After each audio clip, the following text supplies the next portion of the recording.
Hello and welcome to Hikima Council's Makala podcast channel. Makala, meaning branches, Kasisutu. My name is Amanda Masondo and I'm your host. We hope this podcast finds a way to impact, educate, and inspire your next.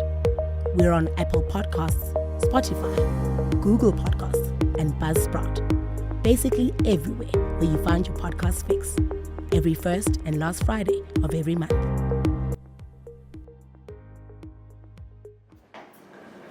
Hello and welcome to Hikima Council's podcast channel, the Makala podcast. I am your host, Amanda Masondo, and as per usual, I don't have to beg you guys anymore. I'm sure by now you know. Like and subscribe. Be part of the movement. Change lives. Buy local. All the jazz. Please like and subscribe so you can be part of the movement every first and last Friday of every month. As per usual, I'm sure you can see that I did a little bit of deco here. My guest today is the owner and founder of Tlou Tea Group. She is Ditshego Sedikela. Hello, ma'am. Hello, Amanda. Thank you for coming. Thank you so much. Are we excited? Because I'm excited. I'm very excited. We're going to talk all things calming, healthy tea. Yes, we are. First things first. Talk us through your journey. Where did it all begin? Where were you born and raised? So I'm a Limpopo born. Was born in Polokwane, previously Petersburg Provincial Hospital.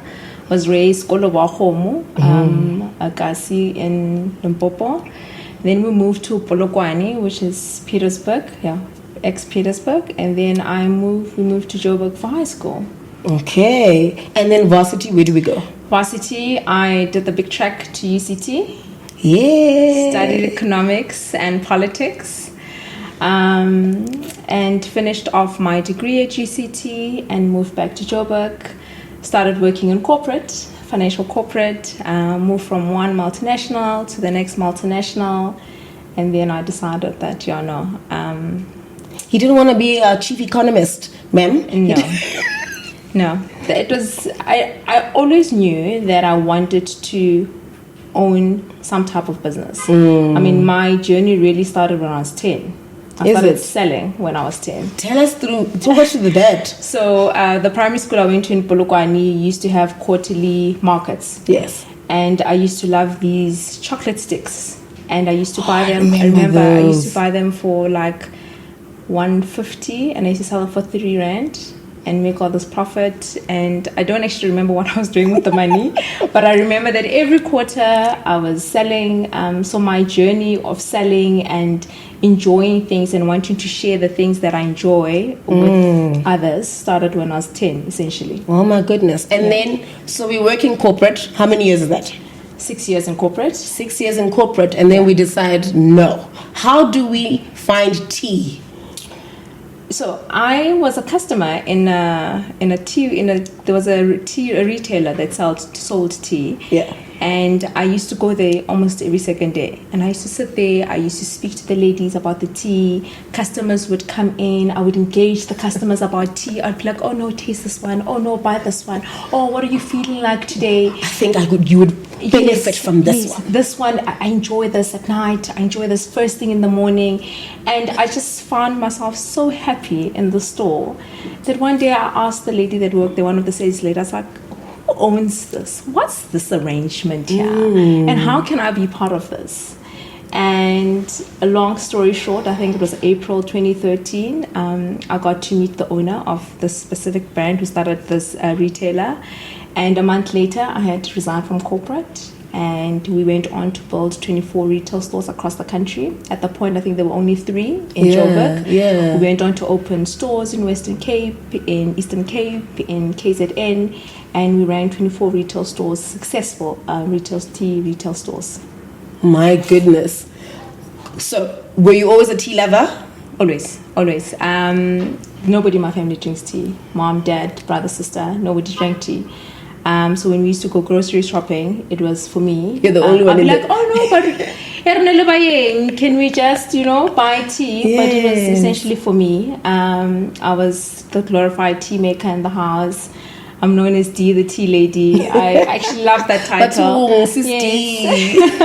Love that title. So I've always loved tea and enjoyed it. I used to drink it with my gran. I remember we used to have it like rooibos and put like condensed milk in there. Yeah. I mean, I would go nowhere near condensed milk now with my tea, but that's how I used to enjoy it when I was younger. So it's always been a part of my journey. Whether I was young, when I went to varsity, I started being very mindful of wellness and just healthy eating. And tea was always a constant. Whether I was eating well, whether I was exercising, whether I wasn't exercising, when I was studying, when I was home, when I was with family, it was just the one thing that was always constant, that I love making, that I enjoyed drinking, and just So do you subscribe to my grandmother's ethology, I want to call it, but it's a whole little theory that hot tea makes you cooler. Even she drinks it even in hot sun. She's drinking tea because she says feeling so refreshed afterwards. That's wisdom, right? It's true, actually. Wisdom is true, and this notion that tea is a drink that you're supposed to have in winter is so false.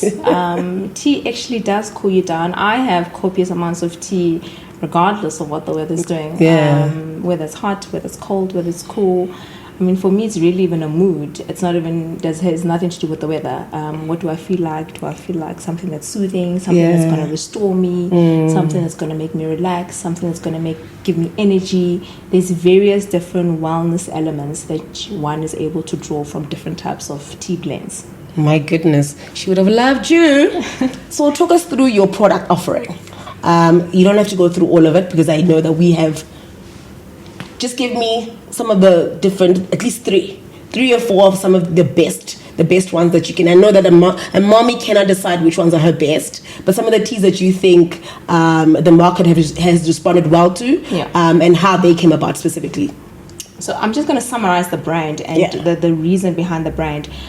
So Tlou Tea, so Tlou means elephant in Sepedi. I am Sepedi, and elephant is my family totem on both sides of family, mom and dad. Wow. So it's a very special animal for me. But our tea, my tea, it's got adaptogens in them. I'm not sure if you're familiar with what adaptogens are. No, ma'am. And that's what sets us apart.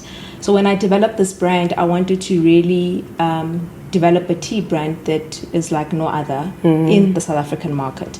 So there isn't a tea brand in the South African market or even the African market that has adaptogens. So adaptogens are really spices, herbs, and medicinal mushrooms that aid your body to work at its optimal. So for me, I enjoy this so much. I want to be healthy. I'm very mindful of living a very healthy lifestyle, and wellness is important to me. So what ingredients could I put in tea that give you that? And that's the idea of adding adaptogens to tea. So we've got various types of adaptogens that have immunity boosting properties. They've got mental boosting properties. That have got relaxation boosting properties that we've added in the tea. And just to summarize 3 of the teas that are bestsellers. So we've got Sweet Sleep. I think sleep is elusive. Ma'am, louder. To a lot of us, we've got an adaptogen there called ashwagandha. It's an Indian herb that people take for various types of reasons. People take it for anxiety.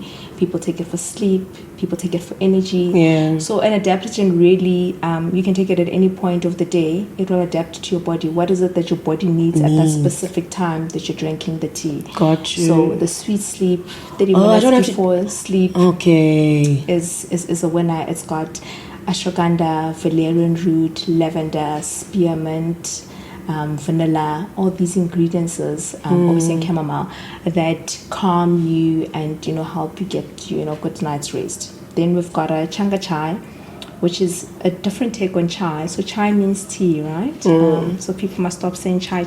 Can I have some chai tea? Which means tea. So we have, most chais are black tea based, which means they've got caffeine, and it's not something that you can drink at night because caffeine obviously keeps you awake and alert. So we have made a honey bush based chai. which means it's caffeine free, but you get all those chai spices, the ginger, the cinnamon, the peppers. So it's like a hug in a cup at night. If you're allergic to the flowers that, or pollen in chamomile. Then we have a different take on green tea. South Africans, we love what we read about green tea, the health properties and what it will do for our bodies, but we don't what it tastes like. Like it tastes bitter. It's a very strong tea. So what we've done quite different at Tlou Tea is we've used sencha green tea leaves, which are Japanese leaves, very subtle. Very the taste profile doesn't change whether you leave your tea bag in there, go and take a shower, come back. It's not going to be bitter. We've added tropical fruits, so it's got some papaya, some plantain, some coconut. So we made it quite fruity. So it's an enjoyable green tea with all those health benefits. And we've added something called lion's mane, which is a smut mushroom. So we've got medicinal mushrooms in some of the teas, which is also an adaptogen. So just to get that alertness in the morning when you wake up. So you get it from the caffeine in the green tea, and you also get it from the lion's mane, which activates some good stems in your brain. Sure, amazing. So talk us through, so do you manufacture your own products, or how does that process work? So we basically do everything from designing the boxes to everything. 90% of our product is local. Boxes are made here in Johannesburg. Graphic designers, I work with our all-female team, from our copywriter, our blender is female, our packers are female, so our teas is hand-packed, so we hand-blend our tea. We do small batch, which means you get the greatest quality loose leaf tea, packaged in a very luxurious silk tea bag. And honey, it is luxurious. Very luxurious silk tea bag that doesn't alter the taste of the tea. Most tea bags that you find in the market are bleached, and a bleached tea bag does alter the taste of a tea. Okay. So ours are not bleached. They're made out of silk. We heat seal them, so there's no plastic on our tea bags. Heat seal it. It's very manual. The ladies do it with so much heart, and I'm so grateful for the team that I have. And then we stick on the stickers, and we package everything in boxes, and we hand it over to our retailers. Sure. Okay, let's talk about that stage then. Then it's the distribution and the retailers, right? Yeah. So first of all, where can we find your teas? And then also just the relationship between entrepreneur and retailer. How were you able to navigate that space? Because a lot of entrepreneurs that are sitting where you're sitting now have said it's not as easy as people think. And even if you do get your product out there, getting it to stay on the shelf is another journey on its own. Yeah. So retail is a different animal, right? I was in retail for 8 years with the previous company where I was a partner. So I have the learnings. We've been burned a couple of times. We've flooded a couple of stores and malls. So we've done the most in retail. So having to deal with the retailers as a supplier was easier for me because I've been in that. I know it's brick and mortar. I know it's lights, it's water, it's what they're charging you for to have your product on their shelf. So I think what doesn't work for small business and up and coming entrepreneurs in retail is that it's a payment terms firstly of retailers. Retailers are not going to pay you as fast as you want to get your money. They give you terms, whether they're giving you 30 or 60 or 90 days. That may not necessarily work for your cash flow as a small business. Yeah. So that's an element that you have to consider if you want to get into a retail environment. Your packaging speaks volumes. So before you even a retailers think of putting your product out on their shelves, they have to look at your packaging. They have to look at your branding. Do you have your barcodes? Are your ingredients is tested? There's a lot that goes into consumable goods. So you have to make sure that all those steps you can prove where you've got your ingredients is for, what type of ingredients are they. If they ask you, is it an artificial flavoring or is it a natural flavoring? Do you have the certification when you buy your raw material? Is there batch numbers? So that if anything is wrong with the tea, you're able to know where did it go wrong. If it's this batch, is it the rooibos that was off? The rooibos was from that batch, you bought it on this day, you got this certification. So in terms of food items that have to be consumed, there's a lot of groundwork that happens before you even have a finished product. I mean, I started working on this brand in 2019 and only launched it in 2022. I mean, there was COVID that happened that obviously delayed, and also launching a product post-COVID. I mean, a different economy altogether. Yeah, the economy has shrunk so much. It was daunting, but I'd done the work. I know what retailers look for in terms of product offering. They want variety. They want something that this is a purposeful drink. It's blended with a purpose, so it's easier to sell. I'm not competing with any other tea brand. If you walk into any retailers, there's copious amounts of tea brands, right? All selling rooibos, or all selling black tea, or all selling green tea. So what makes your product so different that a retailer is like, I definitely have to have a Tlou Tea, or I definitely have to have Amanda's product in my store? So with all this red tape that retailers clearly put you through before you can even enter, so when recalls happen, that's because all these things, even over and above the testing and the making sure that things are up to par, still things can still go wrong. Things can still go wrong. People may not just even buy a product. That's first things first. People must buy your product. So you are a local product competing with international brands.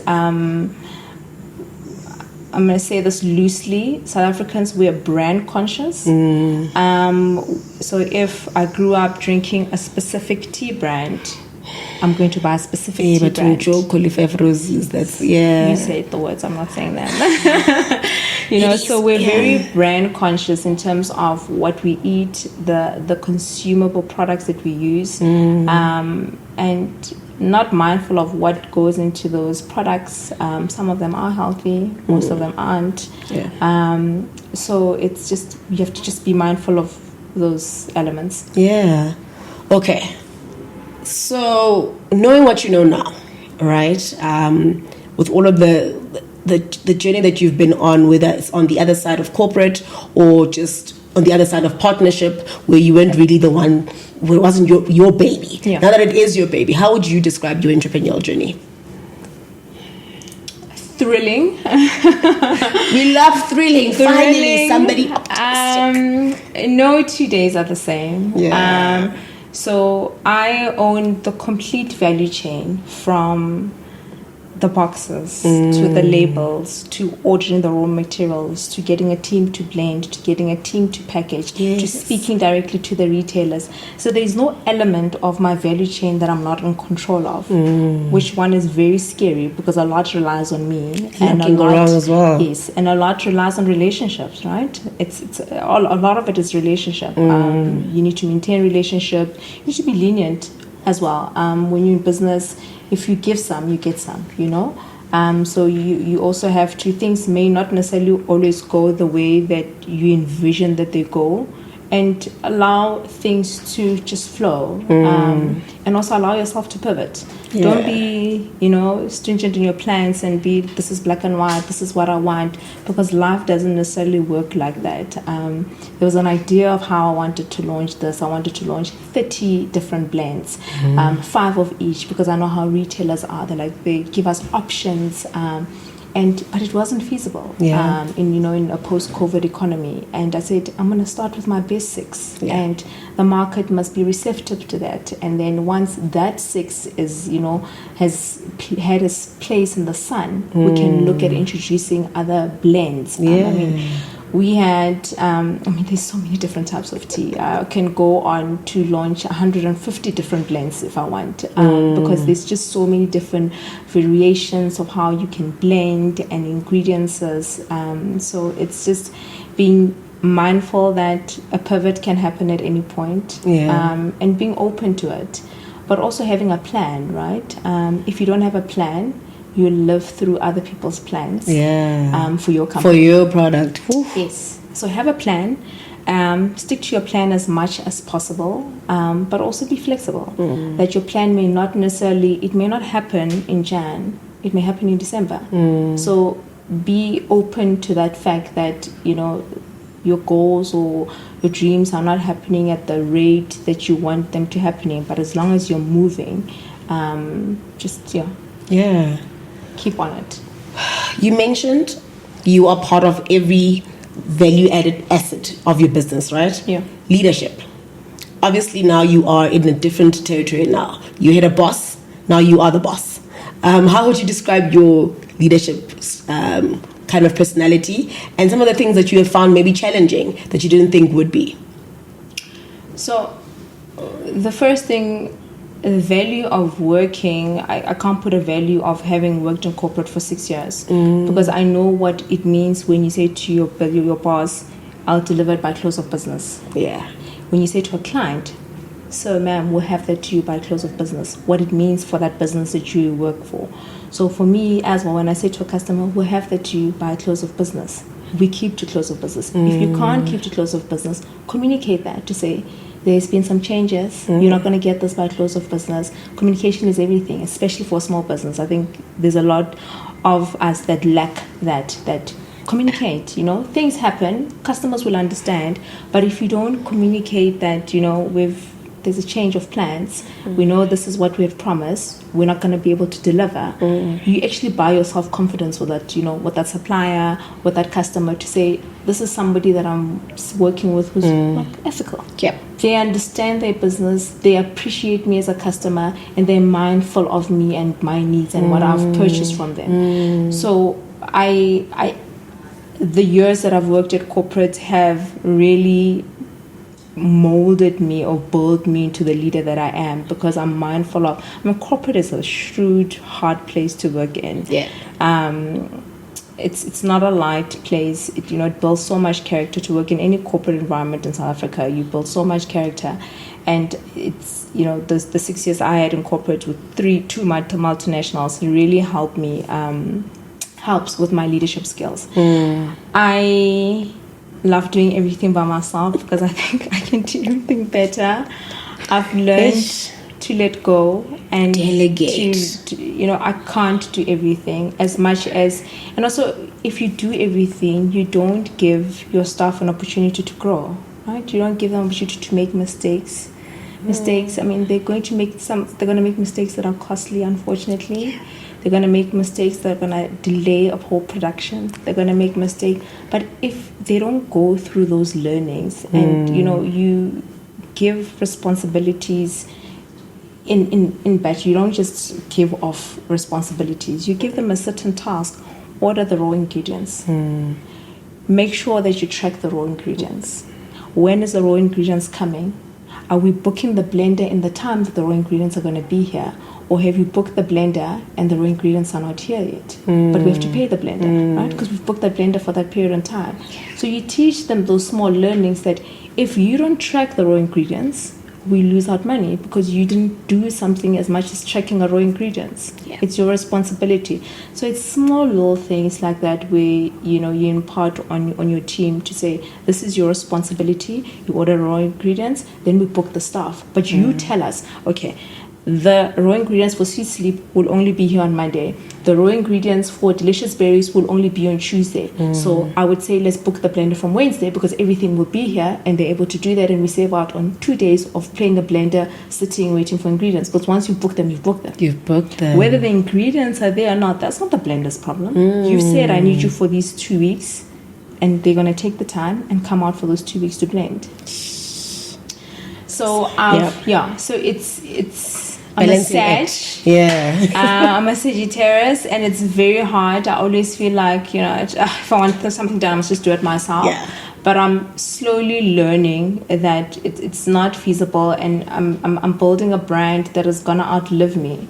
So if I want to do that, I need to be able to give my staff responsibilities and let go of stuff. I don't have to let them rise to the occasion. Yes. Yeah. And see, and some of them may not necessarily be built to be in these, in those positions, and they're okay just taking instruction. And then some of them will say, no, you give me too much responsibility. I don't want, and it's okay if, they're honest to say, I don't think I want to be the head of the logistics or head of, transport. That's not, I just want to drive. Yeah. Can I just drive? Can you tell me, okay, pick up at 8 o'clock, deliver, here's the delivery points, and I'll go and I'll excel at that. And I'll take that. Yeah.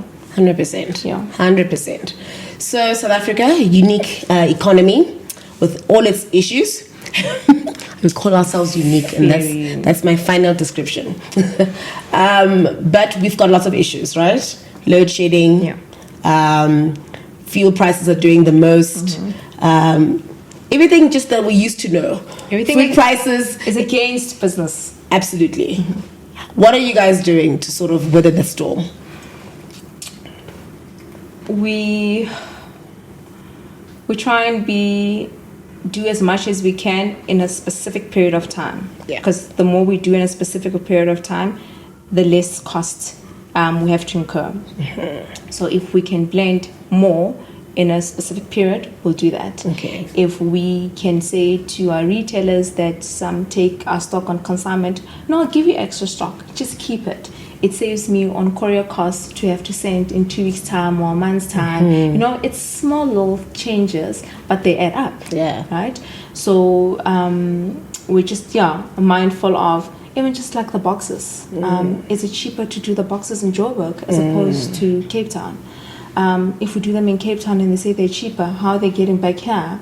There's just a whole lot of logistics in terms of transport costs, electricity costs, logistic costs, raw material costs. Where is it better to source it? The ingredient may be cheaper in Cape Town, but you've got a supplier here in Joburg. That pays attention to detail. Yes, but also it will save you time. It's cheaper there, but you still have to get it to Joburg. It has to get on a courier. There may be delays on courier, so then you're working with other dynamics. Where if it's in Joburg, it's a bit pricier, but it's here. You can go and fetch it and come back and start blending. So there's a lot of different elements that we look at in terms of our pricing, because you also you want to be mindful, like you're saying, we're in a very complex, unique economy. You don't want to create a brand that can't be enjoyed by anyone. Yeah. Then there's no point. So you have to be mindful of that, because if you are not mindful of costs, then your product will be overpriced. Yeah, and then you're gonna shift off the pricing to us consumers, and then we're paying an arm and a leg for tea. Exactly. Okay, got you. Let's talk about the notion of buying local.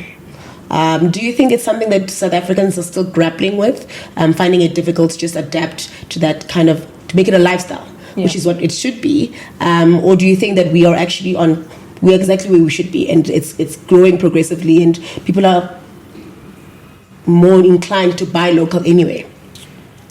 I think it's growing, just not at the rate that it should be. Okay. I think with 60 million plus population, there should be more local products in the market. There should be less of these international brands that we see on our shelves. It should be seen as a luxury, actually, for a retailer to be stocking so much international products. So there's always growth, right? And we move with the economy. Business is about profit. So you don't shun upon big retailers and the products that they keep, because they're also, at the end of the day, they're about profits and their bottom line. But there is definitely room for growth in terms of adding more proudly South African products on shelves. And getting South Africans to buy and support. Because I'm pretty sure if all the teas that we're seeing there are just South African teas, then it's just options, just different options. But I don't think that's never happened. I don't think I've ever seen that. No. So you would have less than 10 teas on a shelf if you just had South African products. Right now, if you walk into any retailer, you have over 60 different type of tea brands. And because we all are price sensitive, you're going to walk into a store, you're going to see rooibos, you're going to see a rooibos for 45 rand, you're going to see a rooibos for 80 rand, you're going to see a rooibos for 100 rand, you're going to see a rooibos for 160. What are you going to do? You're going to buy the 40 rand one. Because in your mind, you're like, oh, it's rooibos. But 60 means that it's local. They've bought the boxes local. It's not a Chinese product. It's not imported from anywhere. It doesn't come in this it's not a mass production. So South Africans and local, producers, we can't compete with international company. They dump product here at the lowest cost. There's no way you're competing with a huge listed company on products that they import. Yeah. So what's the solution to that? Do we just open up our own retailers? Are we our own boutiques? What's happening? Amanda, I just want to get my product in stores. I'm trying to make you change the world. Wow. Change the world. Like I just said now, like retailers are business making. I mean, they're in business as well, right? Yeah. So I don't shy away from that. They're there to make money as well. Yeah. But how they only sell proudly South African product, I'm not, there's also so much that government can do as well. Yeah. We can't load everything on government and say, oh no, there needs to be laws, there needs to be acts. There's only so much that they can do. And business just needs to come forth and say, we're going to support, 40% of our produce must be local. Yeah. But that must be something that comes from business, right? It can't come from anybody else because it's their bottom line. 100%. All right, Ditshego, let's go back to some of these product offering that you have here. Yeah. You have a kiddies offering. What's going on there? That's very exciting. So we have little Tlou. So I'm a mom, right? I'm a mom of 3 under 9, and they are quite tea connoisseurs, these kids of mine. Where would they get it from? Wonder. So I've always blended things for them for different ailments. So the whole concept behind Little Tlou is around the 3 ailments that kids suffer from. So kids suffer from weak immune systems. So we've got Little Defender that is supposed to support their little immune system. It's got moringa, it's got green rooibos, it's got elderberries, it's got rose hip, it's got beetroot, it's got strawberry, freeze-dried strawberry that we've grinded into powder. It's the most delicious immune boosting tea that you can find in the market. And also the ingredients is we developed this kiddies range with a clinical pediatric dietitian, Dr. Kath McGuire, and she really tested us on each of these ingredients and why isn't there, is it functional? So this is a functional kiddies tea brand. So all the ingredients in the tea have a purpose. Then we have sweet sleep, another ailment that kids suffer from is sleep. Or being too hyper. So this tea can be drank in the afternoon after they've come from a sugary event, or they're just being kids and you just want them just to calm down. Mummies will love that. But it's perfect also for at night. It's got chamomile, it's got rooibos, it's got lemon balm, it's got cinnamon, it's got apple. It's really yum and hints of vanilla. Nice. Then the last thing that all kids suffer from, I've gone to ER copious number of times for this, is constipation. When they're just complaining about their stomach being sore and you don't know what it is and you're thinking, this child must be really sick. I mean, they're crying and they're complaining about their stomach, and you get to the ER and they're like, oh no, she's just constipated. So we've got Gentle Belly, and it's a honey bush based blend. It's got fennel, it's got dill, it's got aniseed, which are ingredients that are known to relieve the gut. The gut is also known as your second brain. So if your gut is not healthy, there's a lot that goes wrong with your immune system. So we really have tea that works on your second brain, which is your gut. We have a tea that works on sleep, and one that works on your immune system. And if you get that right for your kids, they're going to develop. The sky's the limit. But so what is the tea for grown-up bellies? Because, that's an issue for us too. So, the tea of grown-up bellies is the green tea. Because the thing with weight loss, with clear skin, with just having a functional immune system is getting your gut right? And getting your gut right is that, are you eating enough fiber? Are you regular? And green tea has got those detoxing properties. So a cup of green tea in the morning, or a cup of the changa cha, because it's got ginger, and ginger is also known as a detoxing type of ingredient, will assist in your detoxing. But also you can't be drinking green tea and having fried chicken every night and thinking that your gut is gonna come right. Fair. You gotta balance it out. You have to balance it out. Okay. So my question next would be around, obviously, venturing into now a baby market is a completely different ball game. Are you? Is it the same? Do you use the same procedure, same retailers that you are going out for? What does it entail from manufacturing to distribution in terms of now and this new sub brand? Yeah. So there's a lot of laws and restrictions around food and advertising food for kids under 36 months, right? It's not spoken about, but you don't see ads for kids' food, for baby food actually. No. You only see like for diapers and creams and stuff. So there's a law that we have in the country, not allowed to advertise for kids younger than 36 months. Our tea, Little Tlou Tea, is geared for kids over 36 months. Okay. Kids that are fully weaned of milk and are drinking water now. And this is really supposed to be an alternative to drinking sodas that are sugar laced. Yeah. And just getting them on a healthier journey. Because all these teas, they are hot teas, but they can all be drunk as iced tea. As iced teas, yes. So that's the whole concept around that. And then also in terms of the ingredients that we add into the tea. So kids are not allowed to drink tea, right? Even over 36 months.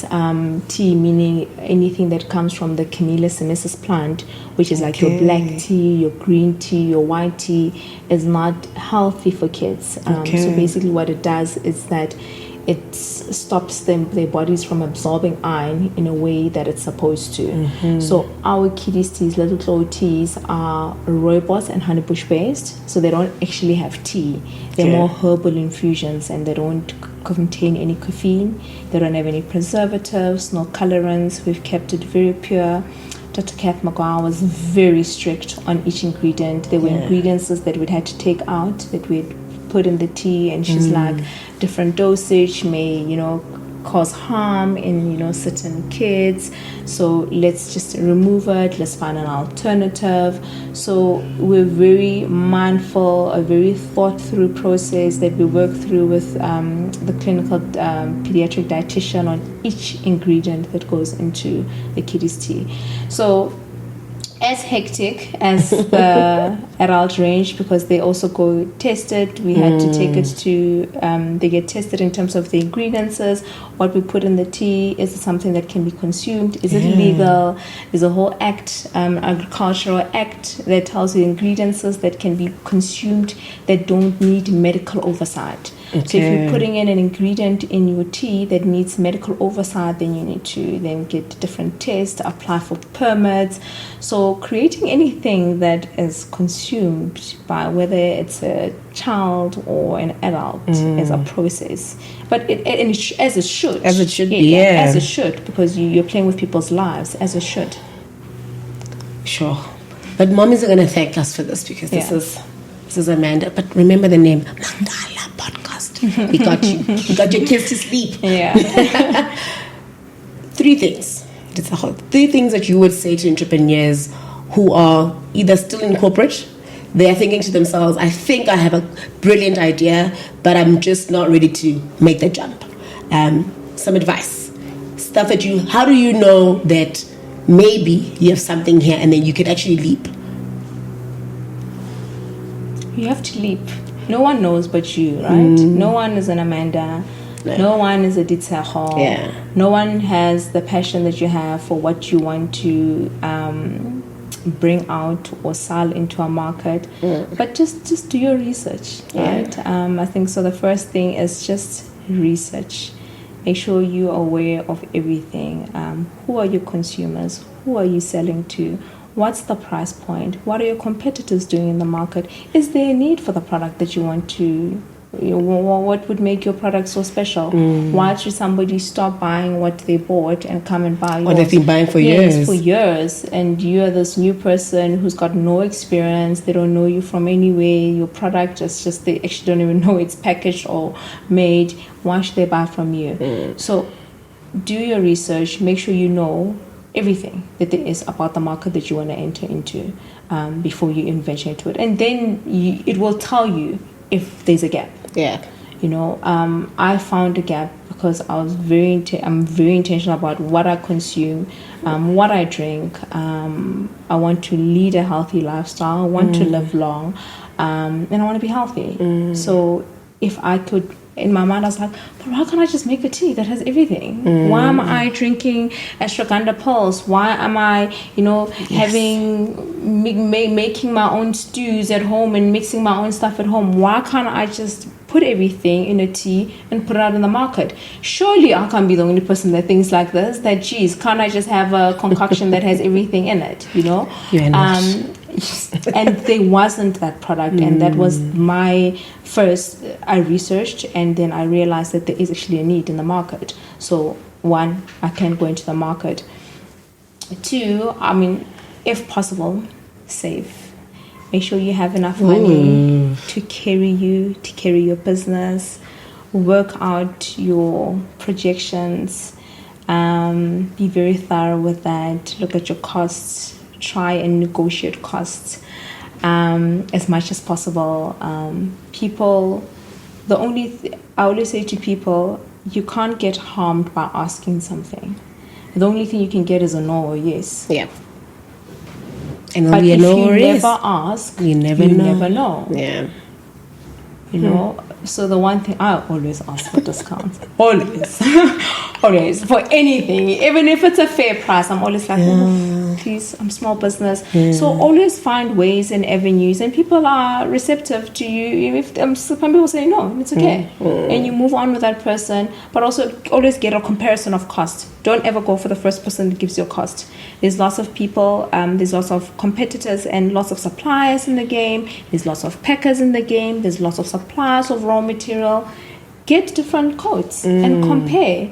And if you want a specific supplier, then say to them, listen, supplier A, I love your product, I love your quality, but supplier B is 50% cheaper than you. Yeah. Is there any way we can look at your cost? And then they'll tell you why they cost that much. Or they'll say, you know what, it's fine. Yeah. You've done your research. I will give you the discount. I'll give it to you at the price that you want. Yeah. So again, it comes back to research. Yeah. And the last thing, life is short. Yeah. Life is very short. Go out, live your best life, follow your dreams, take leaps, fail forward, get up, try again, be disappointed, celebrate your small wins. And just life is really, really short. And if you never go after what you want, or you never just, I don't know why I feel like I'm going to get teary about it, but if you never really go after what you want, you're never really going to lead a full life. Yeah. You're never going to really feel fulfilled. You're going to be, there's a reason why there's a passion inside you, or there's why you want to do what you want to do. So try, and if you fail and you have to go back to corporate, that's what I said when I started. I said to my husband and my family, what's the worst that could happen? I've got a degree. I have 6 years corporate experience. If this business doesn't work, I could always just go back. You go back to work. I could always go back to work. But I've just made sure that there's no possibility for me, because what we're not gonna do is go back. But what we're going to do then is put in heart and sweat and grit, and make sure that whatever we put out into the market is the best quality, and then people will appreciate. Yeah. You heard her. Research, save, leap. Oh my goodness. Leap. Cannot emphasize that enough. Fall, go. Forward. Love it. Go. Knowing what you know today, would you do it all again? In a heartbeat. In a heartbeat. I come from a family where both parents were actually in corporate. Then they both left corporate, went into entrepreneurship. So I've seen a bit of that trend in my own family, that it's not an easy journey. There was a lot of up and down in their various businesses, but they were brave to start. I knew that I need that corporate experience, and I went through the same journeys that they went through. And when I felt I was ready, I left corporate, and I have never looked back. Yes. Because I planned it. I said, I'm going to work because I want this experience. And I want to say, oh, no, I've done it. I've been in corporate. I know what it's like. There's nothing I'm missing. Yeah. I've experienced it. But what I know is that I want to be an entrepreneur. I want to create stuff. I want to sell stuff that are purposeful. Yeah. And deliberate. Yes. Yes. It's intention. It's intention. Yeah. 100%. It's intention. So now let's dream a little bit. What is next? Are we listing New York, London, Paris? What are we doing? I mean, all of it. All of it, really. We're going Africa. We're going international.